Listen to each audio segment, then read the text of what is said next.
ప్రస్తుతం మనం బీఆర్కే భవన్ దగ్గర ఉన్నాం. సో ఇక్కడ ఈరోజు మాజీ ముఖ్యమంత్రి కేసీఆర్ గారు విచారణకు అయితే హాజరు కాబోతున్నారు. సో ఈ నేపథ్యంలోనే ఇక్కడ చూసుకోవచ్చు చాలా మంది కార్యకర్తలు రావడం జరిగింది. ఇది ముమ్మాటికి అక్రమంగా పెట్టిన కేసే అంటూ కూడా చెప్తా ఉన్నారు. సో మరి మాట్లాడితే ఈ అంశం ఏమంతో పాటు మాట్లాడడానికి మహబాద్ మాజీ ఎమ్మెల్యే శంకర్ నాయక్ గారు ఉన్నారు. సార్ నమస్తే. సో మరి కేసీఆర్ గారు విచారణకు రాబోతున్నారు. సో మరి ఎట్లా ఉండబోతుంది అంటే నిజంగా కాళేశ్వరంలో అవినీతి అనేది జరిగిందంటే ఏం చెప్తారు? యోయో ఛానల్కి హృదయపూర్వక నమస్కారాలు. కాళేశ్వరం లాంటి ప్రాజెక్టు ప్రపంచంలో ఎవరు కట్టలే, కానీ కాంగ్రెస్ సన్యాసులు ఓర్వలేక తట్టుకోలేక మంచి పేరు వస్తుంటే చూడలేక ఎలా బదనాం చేద్దామని చెప్పేసి కాంగ్రెస్ సన్యాసులు బదనాం చేయడం స్టార్ట్ చేశారు. కాళేశ్వరం ప్రాజెక్టు గొప్ప ప్రాజెక్టు, 3 బ్యారేజీలు 15 ఇది దాన్ని చాలా అద్భుతంగా చరిత్రలో ఏ పాలకులు ఏ ప్రభుత్వాలు చేయని పద్ధతిలో మనం కన్స్ట్రక్షన్ చేశాం. అలాంటి కాళేశ్వరం ప్రాజెక్టును చూసి దాంట్లో అన్యాయం జరిగిందని నోటీసులు పంపించడం చాలా దారుణం. ఇవాళ మీరు చూస్తున్నారు, ఇవాళ పబ్లిక్ చూడండి, లక్షల సంఖ్యలో పబ్లిక్ వస్తున్నారు. కేసీఆర్ మీద ఈగ వాళ్తే మొత్తం మసి చేసి పడేస్తారు, మసి. కాబట్టి నేనేమంటున్నా, ఇప్పటికైనా కాంగ్రెస్ వాళ్లకు సిగ్గు శరం ఉంటే ఆ జాతీయ హోదా ఇవ్వాలని చెప్పేసి సెంట్రల్ ప్రభుత్వానికి అడగాల. అంతే తప్ప ఏదో నోటీసులు ఇచ్చి ఏదో చేస్తాం ఏదో పీకుతామంటే కేసీఆర్ ఒక్క ఎంట్రీగా కూడా పీకలేరు. ఇవాళ కనబడుతుంది, మీ ఎదురుగా కనబడుతుంది, సెక్రటరేట్ కనబడుతుంది, అమరవీరుల స్థూపం కనబడుతుంది, 120 అడుగుల ఆ మహానుభావుడు రాజ్యాంగం రాసిన రాజ్యాంగం బాబాసాహెబ్ అంబేద్కర్ స్టాచ్యూ కనబడుతుంది. ఇవాళ ఈ అభివృద్ధి కనబడుతుంది. ఇవాళ అన్నం పెట్టే రైతు ఏడుస్తున్నాడు, ఎంత పొరపాటు చేశామో మేము కాళేశ్వరం మన టీఆర్ఎస్కు ఓటు వేయకుండా ఎంత తప్పు చేశామని ప్రజలు ఇబ్బంది పడుతున్నారు. రేవంత్ రెడ్డి అనేటైన అన్ని కులాలకు మతాలకు, ఆ కులాలకు అతీతంగా మతాలకు అందరికీ మోసం చేసిండు, మాయ మాటలు చెప్పిండు.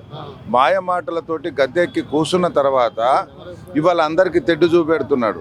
అది మనం అందరం చూస్తున్నాం. హైడ్రా డ్రామాతోటి పేదవాళ్ళ ఇళ్ళు కూలగొట్టడం, ఇవాళ ఎన్ని నేరాలు ఘోరాలు జరుగుతున్నాయో ప్రజలు గమనిస్తున్నారు. ఎవరిని అడిగినా, చిన్నవాళ్ళ నుంచి వృద్ధుల వరకు అడిగినా ఇవాళ చెప్తున్నారు ఎంత మోసపోయాం మేము, ఎంత పొరపాటు జరిగిందని. ఇవాళ కళ్యాణ లక్ష్మి అన్నారు, తులం బంగారం అన్నారు, ఎటు పోయింది తులం బంగారం? ఇవాళ 4,000 రూపాయలు ఆసరా పెన్షన్ అన్నారు, ఎటు పోయింది 4,000? ఇవాళ రైతులకు మీరు పౌండ్ తీసుకురండి 2 లక్షలు అన్నారు, ఎటు పోయినాయి 2 లక్షలు? ఇవాళ మహిళా సోదరి మండలకు 25,000 అన్నారు, 2,500 అన్నారు, ఎటు పోయినాయి? యువతకు అన్నారు, ఎటు పోయింది? ఇవన్నీ మాయ మాటలు చెప్పి ఇంకా మాయ మాటలు చెప్తూనే ఉన్నాడు. కాబట్టి రేవంత్ రెడ్డి, మీకు మీ పార్టీకి మీకు సిగ్గు శరం ఉంటే ఇప్పటికైనా ఈ మాయ మాటలు ఆపేసి మీరు ఏదైతే 6 గ్యారంటీలు ఇచ్చారో, ఏదైతే 420 హామీలు ఇచ్చారో ఒక్కటన్నా నీట్గా చేయండి, మాట నిలబెట్టుకోండి. అయిపోయి మీ ప్రభుత్వం ఫెయిల్యూర్ అని చెప్పేసి ప్రతి ఒక్కడికి తెలిసిపోయాడు. Number 1 failure. ఇలా తెలంగాణ రాష్ట్రము వెనుకకు 10 సంవత్సరాలు బ్యాక్ పోయాం మనం. కాబట్టి ఇప్పటికైనా మీకు ఏమాత్రమైనా ఉంటే ప్రజల గురించి ఆలోచించండి, అభివృద్ధి గురించి ఆలోచించండి. కానీ కేసీఆర్ను ఏదో చేద్దాం ఏదో పీకుదామంటే మీరు ఏమి పీకలేరు, ఏమి చేయలేరు.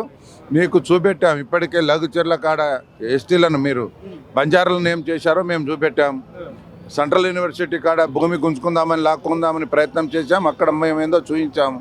మీ వెంట పడుతూనే ఉంటాం. ప్రజలకు ఎక్కడ అన్యాయం జరిగినా న్యాయం కోసం ఈ పార్టీ పోరాడుతూనే ఉంటుంది. మేము ప్రజల పక్షాన ఉంటాం, ప్రజల కోసం పోరాడతాం. అంటే కాళేశ్వరం ప్రాజెక్ట్ తోటి 1 ఎకరా కూడా నీళ్లు పారించలేకపోయాడు కేసీఆర్ అంటూ కాంగ్రెస్ వాళ్ళు విమర్శిస్తా ఉన్నారు. నిజమే అంటారు అది? నాన్న, కళ్ళు ఉండి కబోదులు, కళ్ళు కనబడతలేవు. నాది ఎక్కడ? మహబూబాద్ నియోజకవర్గం. మహబూబాద్ దాటినాక ఎక్కడ దోర్నాకలు ఉంటాయి, అక్కడికి వస్తున్నాయి నీళ్లు. ప్రతి ఎకరకు నీళ్లు. కాళేశ్వరం ప్రాజెక్టు లేకుంటే రైతు లేడు. ఇవాళ రైతు సంతోషంగా ఉన్నాడంటే కాళేశ్వరం ప్రాజెక్టు ఓన్లీ. అర్థమవుతుందా? నాకు తెలుసు కదా గతంలో ఎన్ని టన్నుల, వీళ్ళకి తెలియదు ఎంత టన్నుల ధాన్యం పండించారు, ఇప్పుడు ఎన్ని టన్నుల ధాన్యము, ఇవాళ ఎన్ని రైస్ మిల్లులు, ఇవాళ ఏంటిది, ఎంత సంతోషంగా ఉన్నారు రైతులు అనేది వీళ్ళకి అర్థం కాదు. ఈ సన్యాసులు కదా, అంత కమిషన్ కదా. ఇవాళ ఏం చేస్తున్నారు? 1,50,000 1,60,000 కోట్లు తీసుకున్నారు అప్పు. ఏం ఎక్కడన్నా తట్టి మోటెడ్ పోసాడా? ఇవాళ మా ఆలేరు చెరువు, ఇవాళ రాజుల కొత్తపల్లి చెరువు, ఇవాళ అయోధ్య చెరువులు, చాలా చెరువులు తెగిపోయినాయి కదా భారీ వర్షాలతోటి. తట్టండి మట్టి పోసారా? అది చేత కాదు. కానీ ఈ మాటలు మాట్లాడి మోసం చేసి ఏదో చేద్దామనుకుంటున్నారు. ఏం చేయలేదు వీళ్ళతోటి. ఏం నోటీసులకే ఎందుకు ఇంత భయపడతా ఉన్నారు, ఎందుకు ఇంత ఆగమైతా ఉన్నారు? విచారణకు ఎదుర్కోవచ్చు కానీ అంటున్నారు. భయం అనేది కేసీఆర్ రక్తంలో లేదు, మా రక్తంలో లేదు. మొత్తం మసి చేసి పడేస్తాం. మేము భయపడండి మా సత్తా ఏందో చూపిస్తాం. ఇవాళ నోటీస్కు భయపడేది కేసీఆర్ గారా? ఆయన పదవులనే తృణప్రాణంగా ఒక వెంట్రుకలాగా ఇసిరి పడేసిన ఆయన, ఒక ఇట్లా చేసేసాను ఆయన, రాజీనామా చేసిన ఆయన. దానికి అభిమానులు కేసీఆర్ చూద్దాము బయటికి వస్తున్నాడు ఏంటిది ఏంది అని ప్రజలు వచ్చారే తప్ప ఏదో నోటీస్ భయపడి రాలేదు.